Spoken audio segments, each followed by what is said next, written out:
knn. koonkan aadmiga jooga qof kasta kurbadiisiyo kaskiisuu hadlayaaho dadku waa kalamaan. haddii aad kululaato halla boodin ka shee kaalintaada ka qaado dadku waa kalamaane. wixii kula wanaagsan qaar baa kohanayee ha kasoomin dhegayste dadku waa kalamaane. intaasi waa kaftan waanee markanna ku soo dhowaada xubintii kalamaan. si ay mar walba kugu soo dhacdo xubinta kalamaan ee reediyo kulmiye fadlan sabskrayb saar janalkan. askari daacadaanahay daljirgeesiyaanahay dugsi lagu hirtaanahay. arya heestaa ku dheelin saas maahayna waxay ahayd askari daacadaanoo xilbaan guud ka saartee. heestu sidaan may ahayne waxay ahayd waxaan ahay askari amarkii la ii diro anigu waana deeca. war unigeeti askartayni may baka heesanay dalka sidii liin dhisiiday dawladii mariidii dalma dhisaane ununu daagaasay. war markii mishaarkii garaamkan igala jartay ma heesaan naf ka jiriseen. waraysi hore waa la bedelay waxaana loo bedelay askari qaday baan ahay garaam quudan baan ahay mushaar qaadan baan ahay qarax isu dhigaan ahay. waran u talaan soo jeedinayaa maanta dawladda soomaaliyana waxaan ka codsanayaa inay iga qaadato dalaan ciidan lahayn ma jiri karo amnina ma noqon karo dawladna ma ahaan karo. ciidamada cabashada ka soo baxaysa maalmahaanna calooshaa ila huraysa.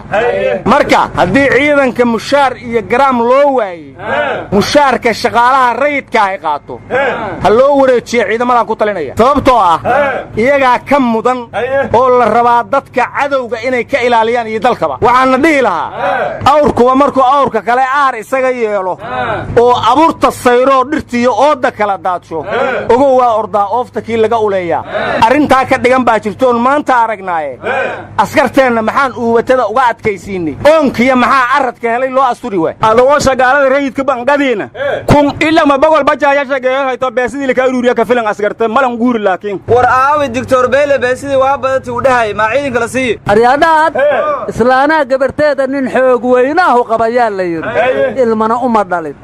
markaasay islaantu waxay tidhi ninkaas xooggiisa aan u jeedo gabartayda ilma kama dhali weynine hagaraa ku jirtay tiri hagar. mugga waxaan leehay dawladdu ciidanka mushaar uma weynine hagarta ha ka dhaaf. ciidankana may kale dardaarmo fadayaan isaag ahaa iimaan allah uur buuxiye waynay adkaystaan eedda ka dhoorsadaan oo iska aamusaa. war horta rag aamusaiyo riyo aamusabe reerkoodii gabe markaa ciidanku hadday aamusaan carruurta yarar baan aamusayn. war madaxweynaha yugaadhuu jira ra'iisul wasaarahana kismaayuu jira markay soo laabtaan insha allah waxooda waa helayaan ha adkaystaan. war yaa kuu sheegay adigu ma uurku baalaatay. war gowdhan isku iidankoba miyiiniman alaan alladniyow. war nimayo bangiga dhex lacag waa ka buuxdaaye aniga waxaan u maleeyay in la sugayo guddoomiyaha ajnabiga ah. war bangiga dhexe lacag waa ka buuxdaaye waxaan u malaynayaa in lala sugayo safiirka qaramada midoobe soo magacaabi doonto. aryaadhaha bangiga dhexe beesa waa ka buuxdaahe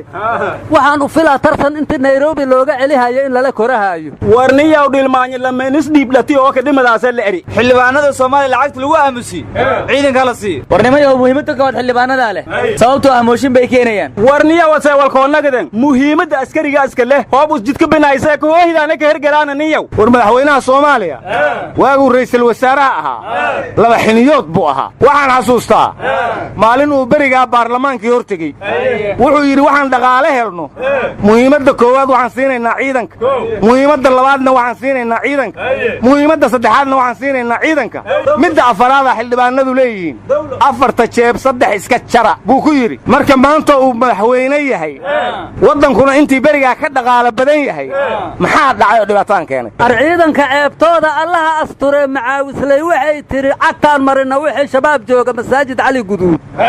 taliyihii ciidanka macaawisleyna wuxuu yidhi ununka dagaalkaanyu waa ku dhifee ka dhaqaaq. aane labaaba ku dhufadaano ka dhagaajang meeli maxaa kanagadaanahe. mugga waxaan dhihi lahay macaawislaydii madxaagoos ma mariino weexay mudneed macaawislaydii madxaagoos ma mariino weexay mudneed war markay macaawislaydu shabaab mudankeeda mariyeen ayay dad masaakiin oo xoolo la joogta inta qafaaleen oo aadan yabaal geeyeen meel barxada ku toogteen iyagoo la waa macaawisley dawladda basaas u ah mayle eray kibirki kashiita langaba kuule elan banjara langoorisde waleeri shacabka waxaa la gudboon haddaan bambeelna lagu daynayn inay macaawisleyda ku biiraan aadan yabaal u soo aroor amaalna kuuma ergane ahaan maqli jira muga heer aadan yabaal xaa ku dhacmay shabaabka iska celiyaan yaahuu'e war taliyii ciidanka badda admiraal faarax qare xalay dawladdu maxkamad soo saaray shuuta dawladda ma xukumayo ma soo xirayhe ilaa hadda dawladda xabsiga dhexe lama keenin warwarka ay dhex gelinine sharciyan buu ula xisaabtamay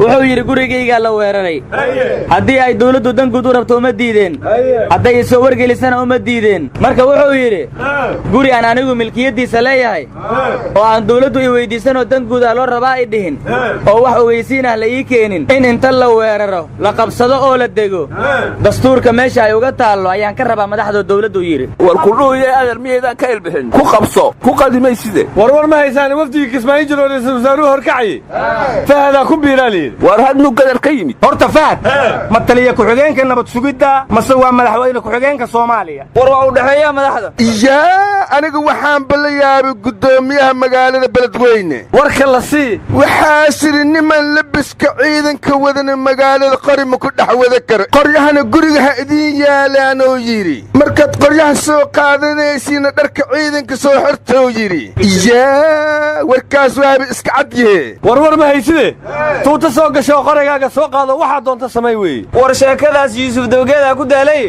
guddoomiyahaasay wax ka yihin anigu waxaan u fahmaa hadalka guddoomiyaha dhar badan oo ciidan baan hayaaye ha layga iibsado wixii la doonana ha lagu sameeyo nimayaw ani warsiin haaye gaalka ay dhegday fartii ingiriya ku dhiidi dagaalkii haay reed mayli abtanaay shimbirahan quudinaynaa tiradooda hala soo koobo biyo iyo badar baan siinaynaa war walaagasay dadka suurtagaluma hayna bas amar usbeelasajandayti war bilaashaad gaalka ay ugu meeraysanaysaa koonfur galbeedba nabad ma rabto buda hadday nabad rabto koonfur galbeed lafta gareen guddoomiye ugama dhigeen marka waa fowgii dagaalka ka bilaabay oo dadka ku xasuuqay war siyaasadaas magoradaas shiik hooba diida shararag madiida soo leere aryaadaha qabqablayaasha miya mu kale haddana soo rogaal celiyey war yaa xil haddaa rabto dadka xabadee oo xabadleemaan ku jiraynaa goormaan beerihiina tabcanaynaa ilaahow rabbigayow u jahay ummaddeenna meel ijaaba ka raacdo uurka layska jecleedo ilaawo colaadoo nabad loo istareexo war anigu waxaan dhihi lahay jinni iyo siyaasad iyo lacag waa isdilayaane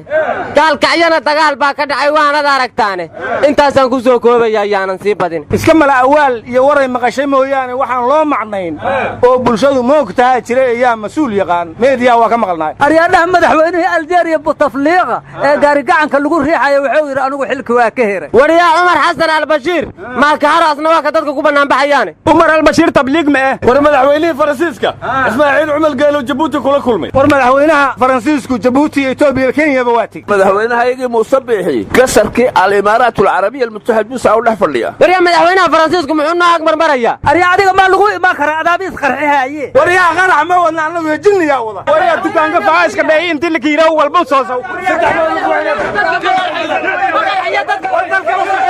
baxabagiina burcada leheesu marshe